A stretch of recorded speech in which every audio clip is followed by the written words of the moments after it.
حامدم و مصلیہ خواتین و حضرات، السلام علیکم ورحمۃ اللہ وبرکاتہ۔ آج مثنوی شریف کے اس حصے میں بادشاہ کی طبیب حاذق سے ملاقات اور ان کے درمیان ایک خوبصورت منظر ہے جس کو مولانا روم صاحب ذکر فرما رہے ہیں، اور اس کے اندر بہت سارے اسرار اور رموز مولانا روم صاحب رحمۃ اللہ علیہ نے ذکر کیے ہیں، جن کو دیکھنا، جن کو سمجھنا انسان پہ لازم ہے، اور جب آدمی اس راستے کو، اس طریق کو اختیار کرتا ہے تو کامیابی اس کا مقدر بنتی ہے۔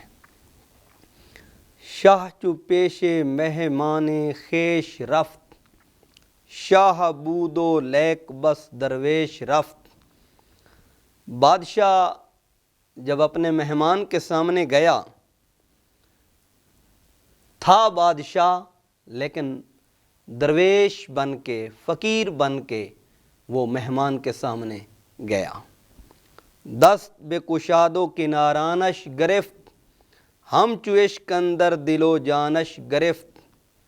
ہاتھ پھیلائے اور آنے والے مہمان سے معانقہ کیا، عشق کی طرح اس کو دل و جان میں لے لیا۔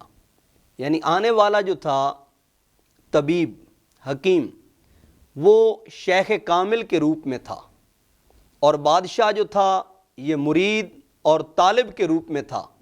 جب یہ ان سے ملاقات کرتا ہے تو اپنی ہستی کو ان کی ہستی میں کھو دیتا ہے اور مٹا دیتا ہے، اور دل و جان کے اندر اسے سما لیتا ہے۔ دست و پیشانیش بوسیدن گرفت، وز مقام و راہ پرسیدن گرفت۔ اس کے ہاتھ اور اس کی پیشانی کا بوسہ لیا، مقام اور راستے کا حال پوچھنا شروع کیا۔ پرس پرساں می کشیدش تا بصدر، گفت گنجے یافتم اما بصبر۔ پوچھتے پوچھتے اس کو مقام صدر تک لے گیا، یعنی اپنی اس عمارت کے اندر جو اس کی مسند تھی اور بادشاہ کے بیٹھنے کا جو مقام تھا، اور کہنے لگا مجھے خزانہ مل گیا، لیکن کیسے ملا؟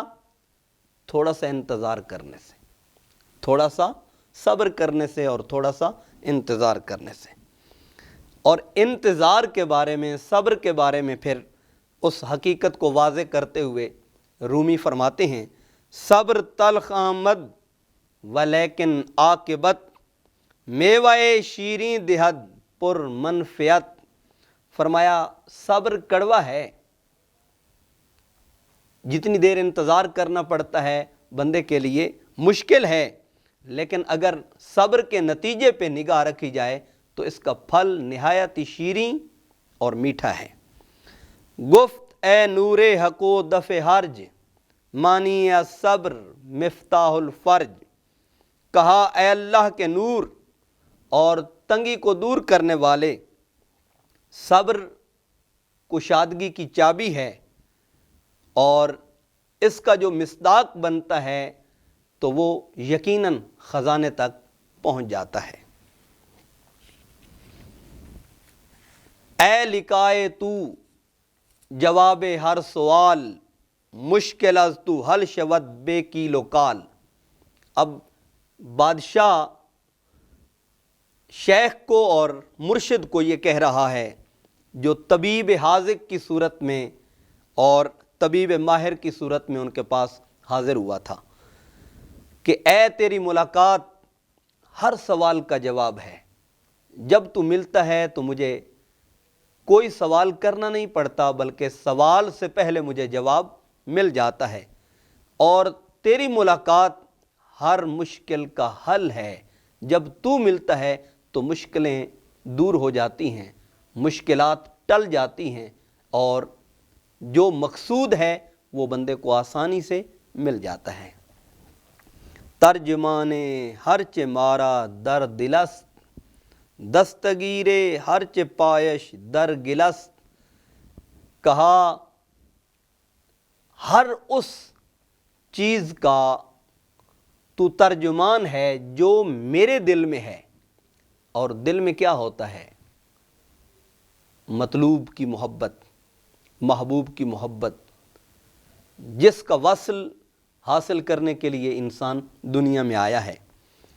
دستگیر ہرچ پائش در گلست، کہا جس کے پاؤں بھی دلدل میں ہیں، زمین کے اندر جو کیچڑ ہوتا ہے اس میں پھنستے ہیں، تو ان کی دستگیری کرنے والا تو ہے، ان کی مشکلات کو دور کرنے والا تو ہے. پھر استقبال کرتے ہوئے اس طبیب کا، حکیم کا، شیخ کا کہتے ہیں مرحبا یا مجتبا یا مرتضی، ان تغب جا القدا داک الفدا. کہا مرحبا اے میرے مجتبا اور اے میرے مرتضی، اگر تو غائب ہو جائے تو موت آ جائے گی اور اس جہان کی فضا مجھ پہ تنگ ہو جائے گی، لہذا مجھ سے دور نہ جانا. کیونکہ یہ ایک حقیقت ہے کہ جب آدمی اس حقیقت تک رسائی حاصل کر لیتا ہے تو پھر اس کی زندگی وہی ہوتی ہے، اس کی حیات وہی ہوتی ہے، اس کی نجات وہی ہوتی ہے، اس کی فلاح وہی ہوتی ہے. انت مولا القوم من لا یشتہی قد ردا کلا لئلم ینتہی. فرمایا اے قوم کا آقا، جو تجھے نہیں چاہتا وہ لا شکا، اس میں کوئی شک نہیں، وہ ہلاک ہو جاتا ہے، اور یقیناً یقیناً وہ ہرگز اپنی انتہا کو، اپنے مقصود کو اور اپنے مطلوب کو نہیں پا سکتا. چون گزشت آن مجلس و خان کرم، دست او بگرفت و برد اندر حرم. جب وہ مجلس اور خان کرم ختم ہوا، ان کے درمیان جو ایک مکالمہ تھا اور محبت کی، پیار کی اور خلوص کی باتیں تھیں، دست او بگرفت و برد اندر حرم، اس نے اس کا ہاتھ پکڑا اور حرم کے اندر لے گیا، اپنی اس سرا کے اندر لے گیا.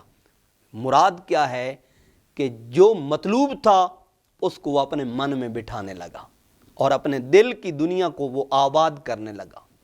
تو مولانا روم صاحب یہاں ایک حقیقت سے پردہ اٹھاتے ہیں کہ انسان دنیا میں اس بادشاہ کی مثل ہے جو اپنے مطلوب تک، اپنے مقصود تک، اپنے محبوب تک اد خود نہیں پہنچ پاتا.